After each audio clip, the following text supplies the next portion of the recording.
Today, we're talking about Brothers in Arms by Dire Straits and how one of its songs and one of prog rock's best ever gave me one of my all-time top musical memories, which is what this channel is all about. Music and stories from actual discs that mean something to me as I'm building a little record collection. And Brothers in Arms sits in a group of 4 of my dad's records that I remember from being a kid. Brothers in Arms, So by Peter Gabriel, Graceland by Paul Simon, and Mahler's Fifth Symphony by Giuseppe Sinopoli and the Philharmonia. And they've all made it into my little boutique collection because they were gifts from my dad. Music that he bought, enjoyed, shared with me, talked about with me, and that sparked my own interest in finding good music and reveling in it. And the whole reason I'm doing this channel is to do the same for my kids. They're more likely to listen to a story if it's on YouTube, frankly. Here's some music I like, here's some stories that go with it. Now, you go and find your music, find your stories, and talk about them with me. So, Brothers in Arms has lots of things I remember that have come flooding back as I've listened to it again.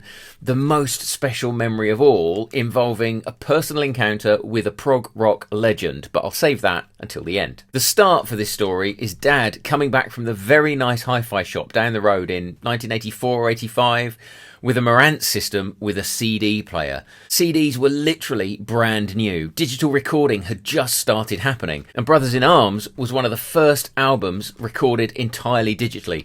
There are stories about the band being amazed at how you could turn it up louder and louder with no distortion whatsoever, and that was right up my dad's alley. So when he bought the hi-fi, they were selling the CDs in the shop, and after we'd gotten the boxes out of the car, unpacked them, hooked them all together, Brothers in Arms was the first thing we put on, and that crisp opening bass riff on So Far Away filled the living room. That track is so good as an opener because the parts are separated out in the stereo soundstage, and you get a really good idea about how great the experience you're about to have is going to be. And then you get Money for Nothing. A fade-in synth beginning, dripping with atmosphere, Sting's voice creeping in, singing, I want my MTV.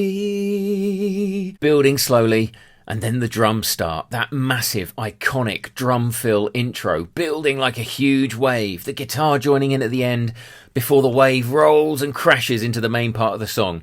It's 90 seconds of stunning noise, and Dad played that opening so loud, I thought the house was going to come down. And we did it over and over again. It's from that song that I learned some music just needs to be loud enough to knock you out of your shoes and shake the walls. And I learned when the wave rolls and crashes, either into the next part of the song or creating the ending as it does it, it's one of the most exciting and satisfying things you can experience. But the other thing this album does is create big musical landscapes and lets them roll.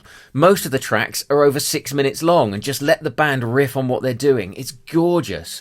Money for Nothing is 8.5 minutes long, and so is Why Worry, which is where the prog rock legend thing comes in. Now, my dad worked with lots of pretty well-known people. I'll save who for other stories, but he grew up with one of the guys who founded Gentle Giant.